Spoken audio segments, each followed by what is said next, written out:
As the GOP candidates for president get ready for tonight's big debate in Simi Valley, the topic on many Californians' minds is the housing crisis. And the candidates have already been slamming President Biden on this issue. Some even visiting homeless encampments around the country to make their point. ABC's Zareen Shah explores an encampment in the heart of San Francisco to learn more about what's driving this problem and what an expert there on the ground says needs to happen.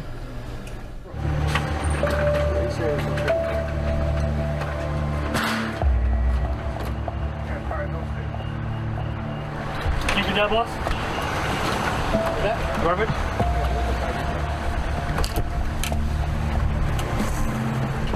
In parts of San Francisco, this scene is a regular occurrence.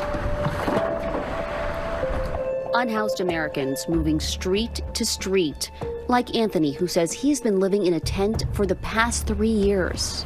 Right after COVID, it was horrible out here. What were you doing before then? Mostly chef work. Being in the restaurants, they shut them down. It was hard to supplement the income and the work. And you were initially paying $1,200 for rent to share a room. Yep. Anthony is one of the 170,000 unhoused Californians struggling to find a permanent home. The San Francisco Department of Emergency Management telling us in a statement, unfortunately, most people either decline to engage, decline offers of shelter, or have shelter already, and we cannot compel people to come inside. But homeless advocates say the city's current 3,000 shelter bed system is not always appropriate for everyone. As of today, there are at least 350 unhoused individuals still on that wait list. Nationally, homelessness has risen to over 500,000 people. The Golden State now makes up nearly a third of the nation's homeless population. The reasons are numerous: the high cost of living from the tech boom, the economic downturn during the pandemic, and mental health crises, all adding to San Francisco's homeless population. Jennifer Friedenbach, the executive director of the Coalition of Homelessness, is one of the people working tirelessly to find Anthony and others long-term shelter. Clearly, you have politics on your mind every day. Yeah, I mean, this is a manufactured issue, homelessness. It was created by a lack of investment. Many across the state say they're frustrated with the growing encampments in their cities. It looks like a junkyard on our block, and it's just not safe. It's appalling. It's absolutely appalling. It's not safe. It's unsanitary. Over the summer, President Biden announcing an extra $3 billion in investment. But on the campaign trail, GOP presidential hopefuls have used the homeless crisis to slam Democratic leadership. Florida Governor Ron DeSantis and former President Donald Trump investing in ads targeting California voters. No wonder why we've had so many people move from San Francisco to Florida over the last few years. We will ban urban camping. Violators of these bans will be arrested, but they will be given the option to accept treatment and services if they're willing to be rehabilitated. Many of them don't want that.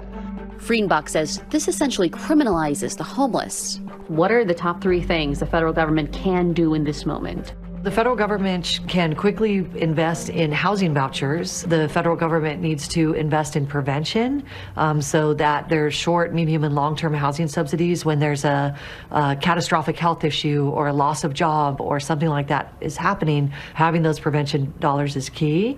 And thirdly, I'd say is a huge thing is an investment in behavioral health. Some of the solutions are already happening on the streets, just not fast enough for either party. During the end of our time with Anthony, he was offered a place to stay that would get him off the streets. But there are still thousands of people tonight, still on California's streets, looking for a place they can call a permanent home.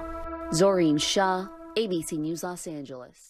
A pregame town hall in South Philly tonight. Police opening the door for neighbors to ask them questions and to tell them what's on their mind. Some in the community say they're dealing with a problem that's impacting their quality of life. Steve, what's going on?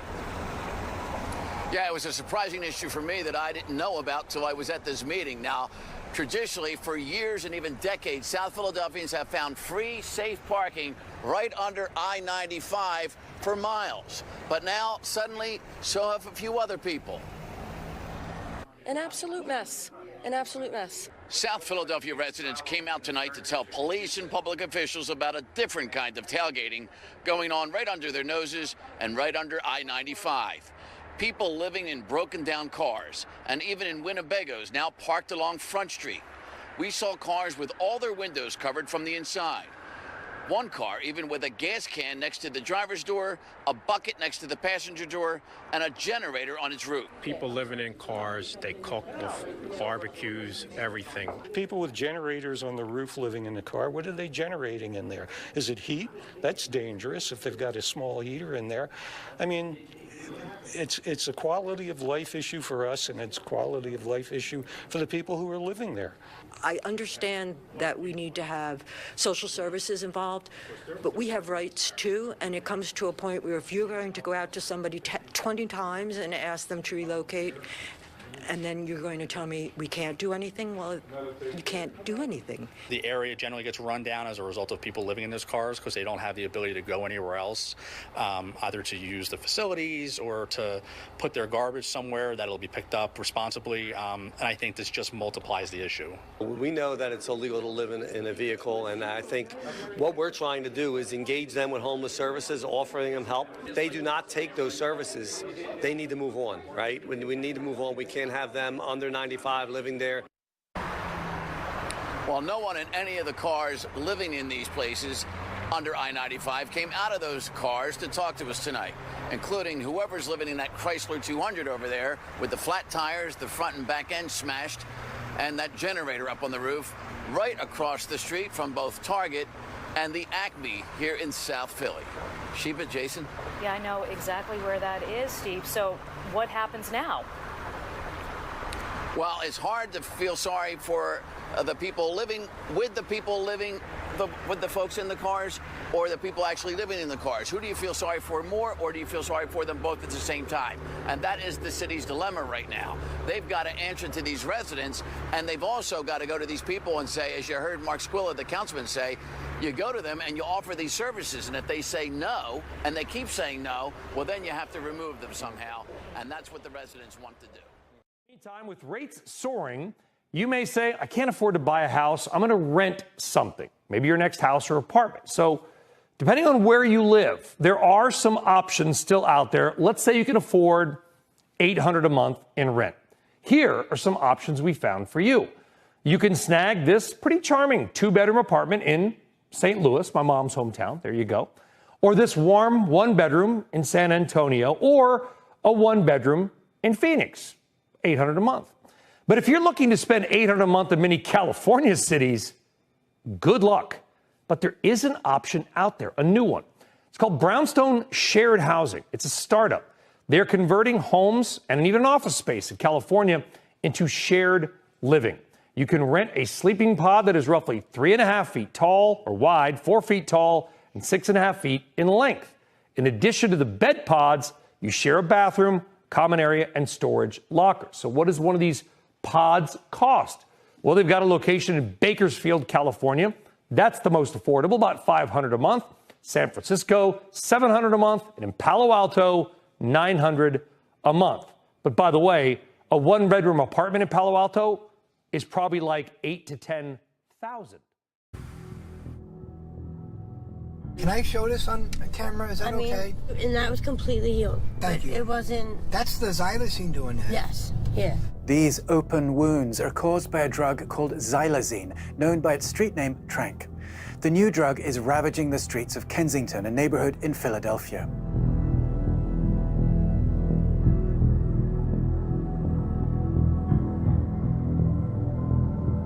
One of the most widely used drugs in this neighborhood is the painkiller fentanyl. In 2021, it contributed to 70% of overdose deaths in Philadelphia. The city's drug crisis has been exacerbated by the arrival of Trank. The drug is an animal tranquilizer not meant for human use, and it's dangerous.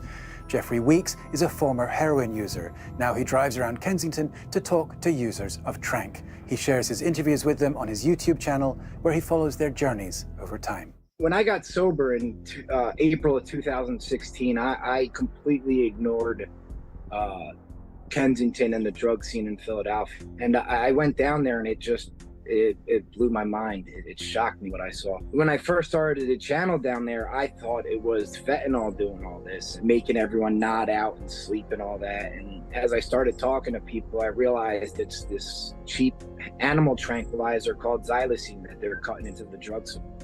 It's cheap, and it feels good, the high. It's in all the drug supply in Philadelphia, and it's causing the sores, and that's the real problem. I would say about 80% of the people down there do have these sores on their bodies. So, and there's 2 rehabs right now that can take people with sores, and so they only have a certain amount of beds. If someone wants to get clean or get off the streets and they have those sores, that there might not even be an option to help them now. Jeffrey's channel, launched in November, has already allowed dozens of people suffering from addiction to share their stories. But one tranq victim whom he met last January has particularly touched him. Her name is Kelsey. She had to get a skin graft put over the sores. The hospital just released her back on the streets a couple days ago, and it gets frustrating. Like, she needs to be in a hospital. There's another lady named Kim who had 4 of her fingers amputated because of the tranq. There's another lady, Jess. Her leg, it's one of the most shocking pictures you'll ever see in your life. In July, the YouTuber came across a young woman passed out in the street. She was in the middle of an overdose. Sitting here, this girl overdosed. I just walked up on her. She's just laying here. Her friends just left her here. That time I was just driving down the street, and I saw a group of people, and there was a lady laying on the ground, and then I saw like the 3 other girls like walking off. They were like, "We think she's overdosed," and I'm like, "Why would you just walk away?" To help the young woman, Weeks used naloxone or Narcan, an overdose-stopping drug. He always keeps a supply in his car at the ready when he's driving around Kensington. So I ran back to my car and I got Narcan, and then I started doing, mouth to mouth and chest compression, and she started breathing again. She woke up about 30 seconds later. But not everyone is so lucky. In 2021, Philadelphia recorded 1,276 overdose deaths. That is the highest figure in 10 years. So the only way the U.S. can fail, and this is not my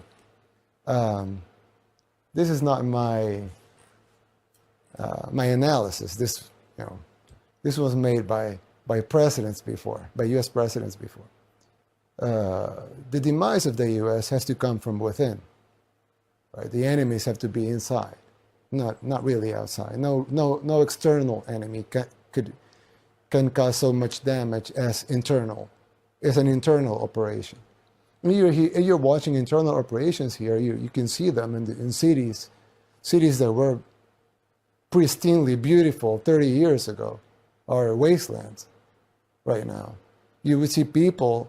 I'm from El Salvador, a third world country in Central America, and myself, I can see cities here and say, I wouldn't live here.